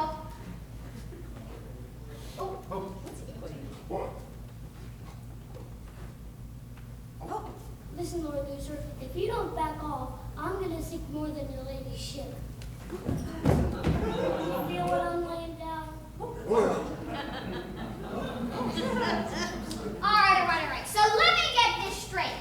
Daddy old wrecked the rat committed said Davy Jones Waka, or maybe he did. Maybe as the old man's mouthpiece was reading the will, the lights went out, he couldn't read the will, and him and the will went down to the ship. Is that what you're telling me? Well, I'm sure I could have described it in more proper detail, but essentially, yes, that's correct. That's exactly right. Do you all live here with the dead guy? Rather, my good man, no. We all have our own mistakes. Fairly penniless and reduced circumstances at present, to be sure. But nonetheless, our own estates. Well, all except Hammy. You see, Hammy has the second son. Well, Hammy gets nothing. Hammy gets nothing! Except for Hammy getting nothing, there are multiple estates. Of course, they are all owned by the late Duke's estate. That is, at least until the codicil is found. Rather. Well, estates and castles. We do have castles, don't we, Khaki? Well, it depends upon your definition of a castle. In the 4th century, a keep, or a kiwapupe, as it was then pronounced in the Nordo-Gorgon Saxon dialect, was described as a, Shut up! Who lives here? Well, no one actually now that Daddy is gone. I mean, there's Holborn here who's in residence, but he's just a servant. Servants don't live. They live in, but they do not live. I think what my sister-in-law is too kind to recite is that her psoriasis here, as a member of the working class, stands to inherit even less from Harry's daddy than dear old Hammy. And Hammy, as the second son, Hammy gets nothing. Hammy gets nothing! Yes, but enough of Polaroid over here. Look, he's a servant, I dare say. Well, actually, I do reside here. And there are, in fact, 6 other residents at Bottomsdown Manor, apart from the late Duke. But as none of you ever saw fit to visit your father over the past 5 years, then none of you will have met his team of nurses. His team of nurses? Well, why was I not informed of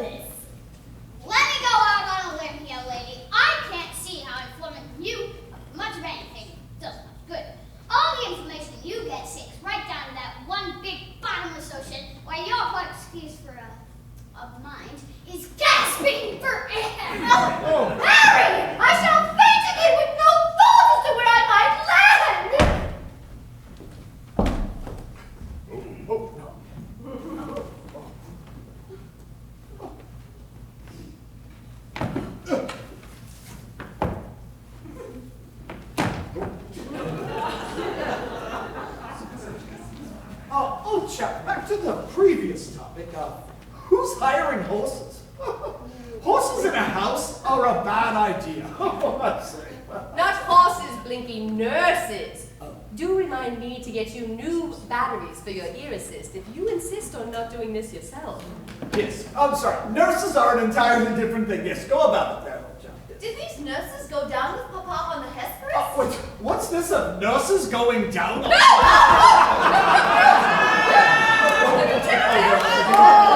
It was all because all good to know. To answer your question, madam, no, they did not. The nurses are, in fact, here in residence as we speak. Where are they, Coley? Oh, I believe they are just off stage. Did anybody make up their mind about the Chinese food run? I'm starving. Does anybody deliver out here? Because I haven't eaten anything today. Leaving over pizza, that's all there is. Oh, pizza. Right? Oh. Polly, that cracker!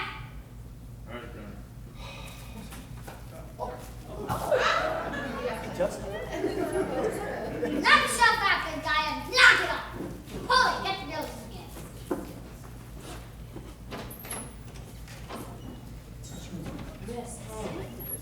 Yes, sorry. Oh, there they are. Not horses.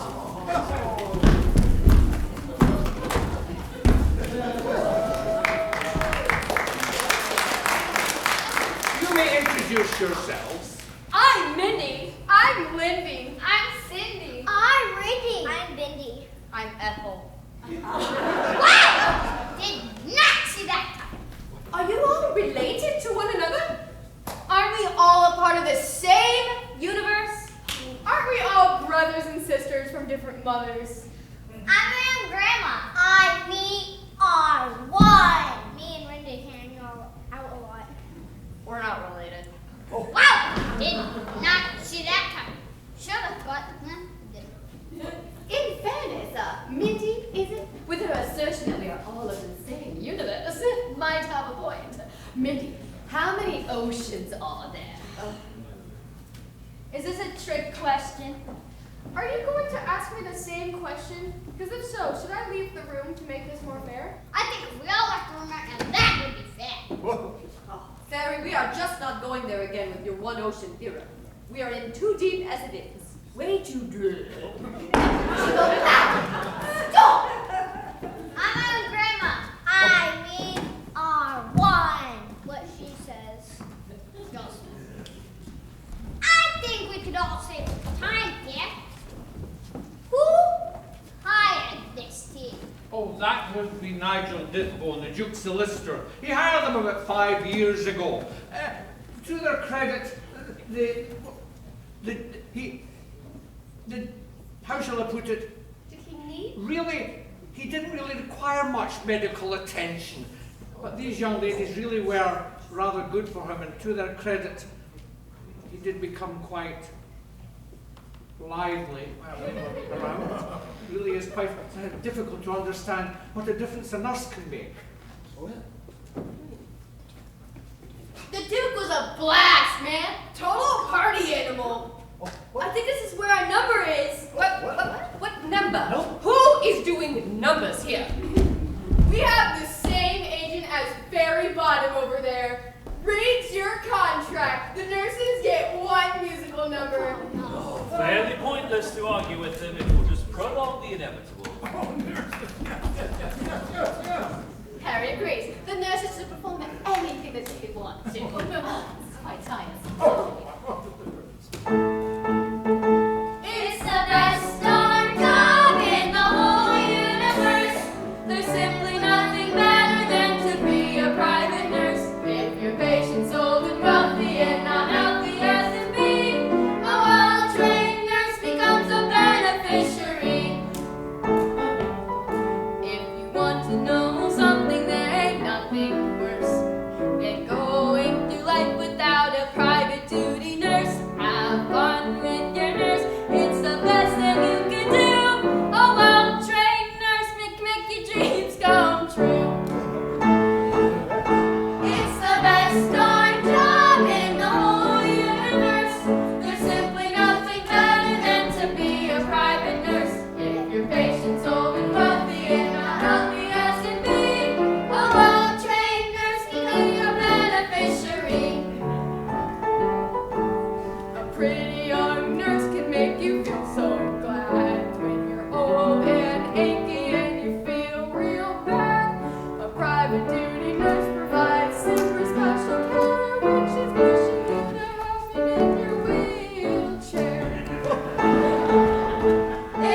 best darn job in the whole universe.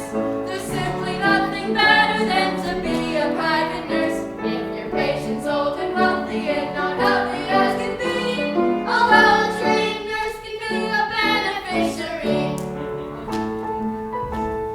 Nursing is so easy if you even try. When you meet your patient, say, "Hey, big guy, you sure are handsome." You shout in his ear like lines like that. You can further your career. It's the best darn job in the whole universe. There's simply nothing better than to be a private nurse. If your patient's old and wealthy and not healthy as can be, a well-trained nurse can be a beneficiary. Be sure your patient's elderly and really frail. Remember this one tip, and you cannot fail. Have the nurse is the best thing you can do. A well-trained desk in a year or two.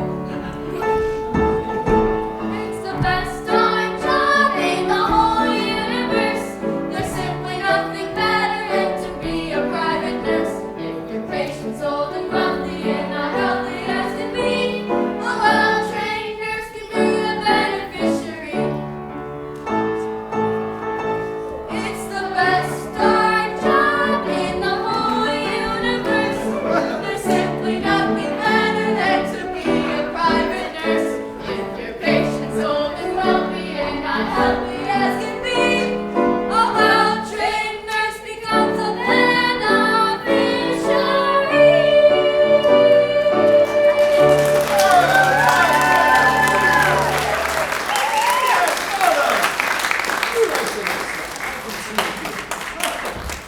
Well done. Hoorah! Get off the couch!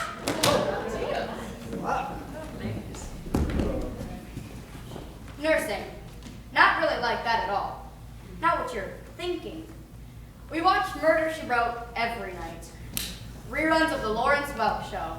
And, oh yeah, we went to Applebee's twice a month. What about the Hesperus? Did Papa ever take you sailing with him on his yacht? We never went on any boat. The Duke always got seasick. The Duke hated the water. He wouldn't go near a boat. And that's why I did what I did when I heard the Duke had drowned on a boat. Well, what did you do? I called the cops. Something stinks at Bottomsdown. Is that the library doorbell or the main doorbell? Only you would think of such a question, madam. But rather than ponder on the response, I'm just going to answer the door. Yes, I said. Oh, let's see. Oh no! It's the buzz. May I present? All of you should remain precisely where you are. I am Detective Chief Inspector Wellington Boo, and should advise you that you are all under the suspicion of murder! You're accusing me of murder? Of course not, Detective Sergeant Simon Nyes. Unless, of course, I should. Should I? Should you what? Should I repeat myself? Pretty sure you just did. Just did what? I'm lost here. Anything you say may be used against you in trial. What's the question again? You heard me the first time. And I thought my job sucked. What about these two?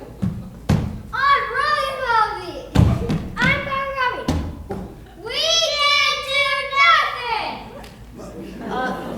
Spot a bother here, gents, and before we get too wound up, who is your agent? Nothing in your contract about any musical numbers, is there? We have no agents. We are agents of the law. So happy to hear that. I'm glad that we got that resolved before any of you broke out singing or anything like that. That will be quite enough. All of this dithering is not getting us anywhere.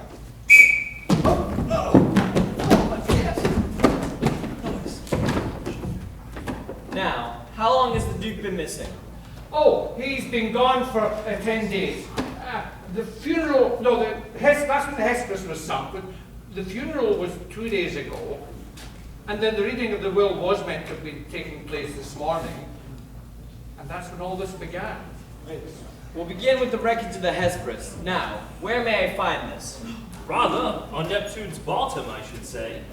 And where may I find this Neptune? Oh, yes, I'm sorry, old chap, but I believe Khaki here was speaking metaphorically. Oh, I dare say. I don't care if you're speaking Portuguese, sir. I will get to the bottom of this. The Hesperus was sunk in the ocean. Which ocean? Technically speaking, there is only one ocean. No! Lava Pete! Lady! Give it up! Oh, give up what? You want to give me a turn asking questions? Might help. Isn't that in itself a question? Is it not a question? My point precisely. Now, who's asking the questions here? That's a question, and the answer is you. So that's the game, is it? Now you're accusing me of murder? We didn't do nothing!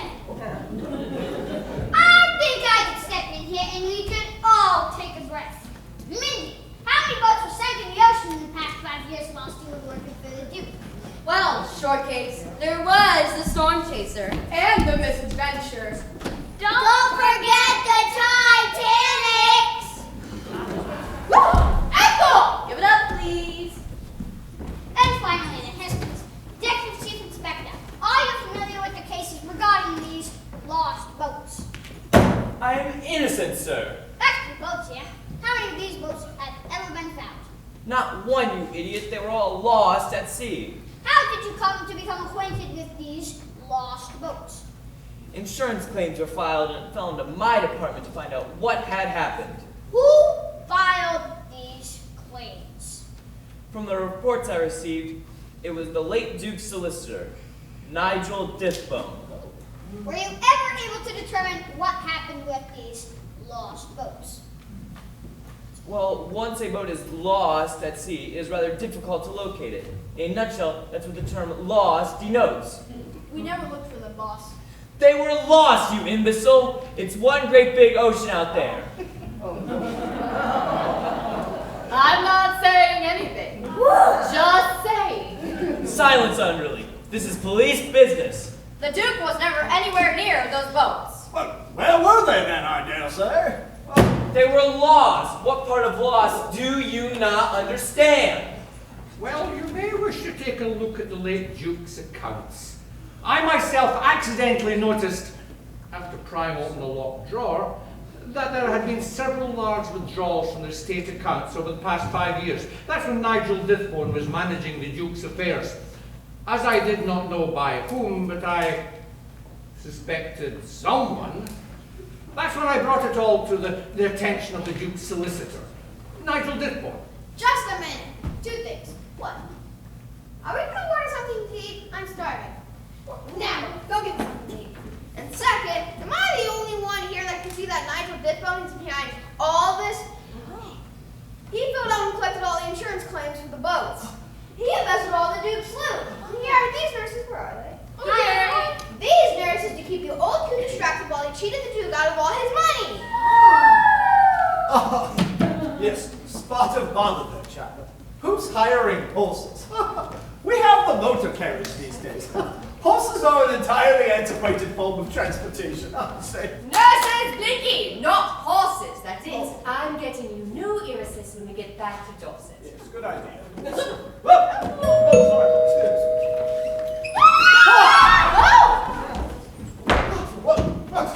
Well, that was satisfying. Are you okay, pulled pork? It did not have to be like this.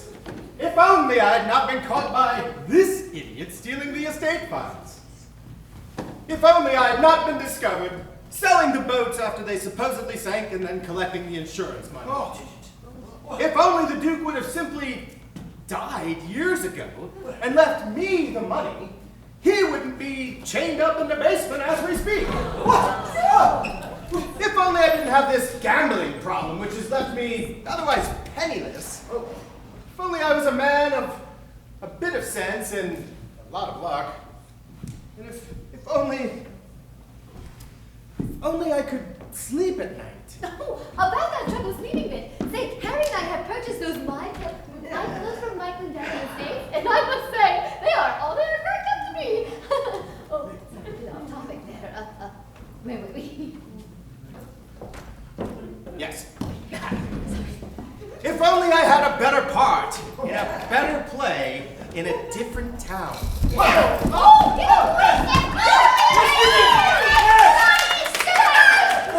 In the Queen's Metropolitan Police under the direction of Chief Inspector Wellington Boo. And Detective Sergeant Simon Nice. We didn't do nothing. And the 6 unrelated nurses. And the Bottomsdowns. Then maybe you would have had a better chance of getting away with all this, but you didn't.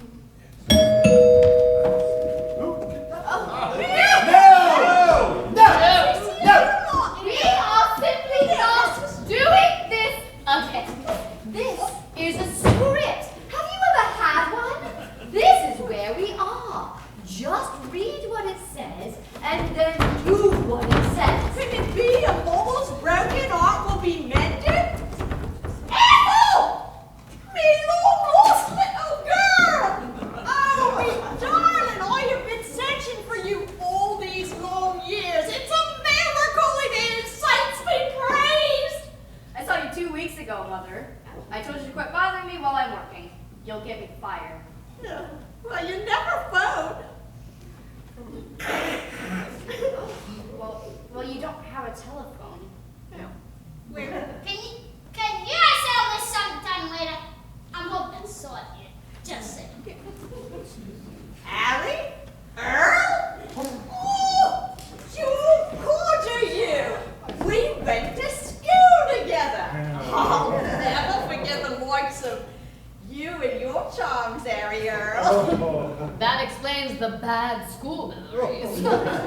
Anyway, enough of the Harry Earl there a bit. Why don't you just go ahead and have a drink? I don't mind if I do. Good. Thank you.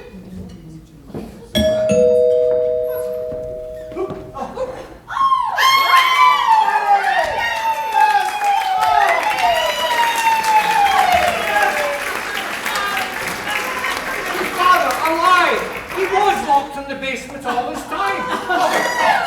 We were so happy to see you! I'm glad this is almost over. Why the doorbell? Oh, it's an app on my cell phone. I installed it myself. It was the only way I could ever get anyone's attention in this place. My darlings! Get over it! This miserable miscreant had me locked in the cellar, but now I am returned to you all, my But Daddy, whatever were you doing in the basement all this time? Mostly rewrites. Thinking about buying a boat, though. No. Yes, well, look at this way. Oh!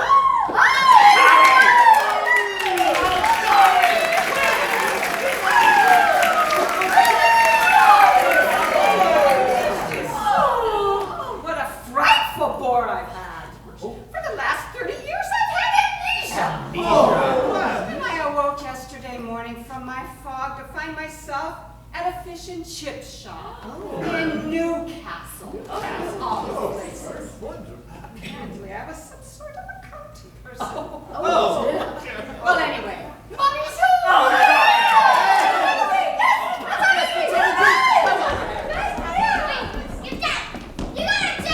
Be happy all you want. You're all ruined. You're penniless. I've spent it all. And I would do it again because I am not the hero in this play. ruined, Destitute? Busted. Short on funds, I dare say. Bankrupt? Up the paddle without a canoe with the baby's bathwater? What? I've mixed up my metaphors again, haven't I? I was bragging overly excited. Let's not dwell on me, though. Look elsewhere. Sir, we have gone to a great deal of effort in gathering together all these items that you asked us to get. The French hen, the ball of twine, the lady's lace-up boot. But I won't go on, but what are all these things? They're clues, you twit. This is a mystery. Did you not read the script? Oh, what? I did not do that. Well, you wrote the script, didn't you? I don't know what I don't know who.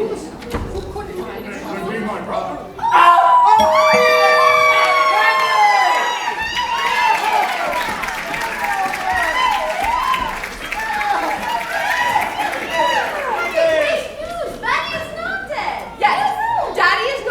Neither is Mummy. Apparently just a curious case of 30-year amnesia.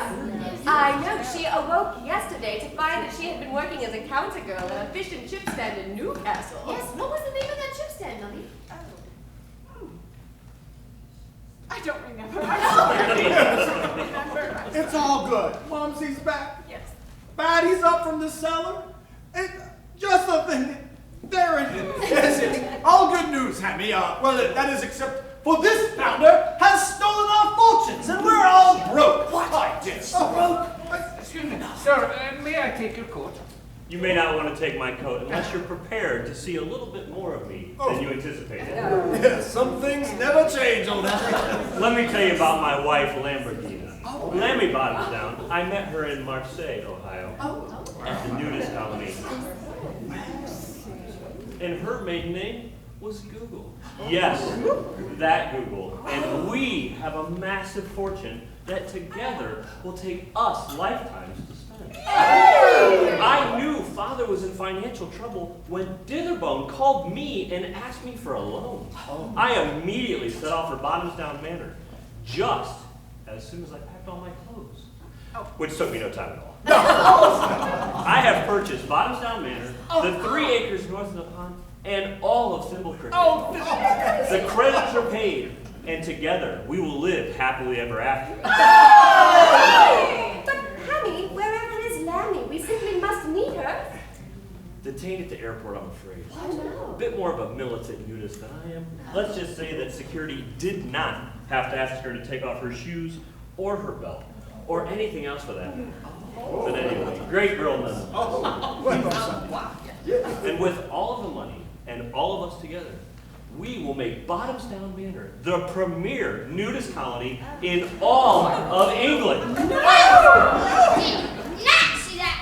Let me raise a toast. Bottoms up to Bottomsdown Manor. Yes!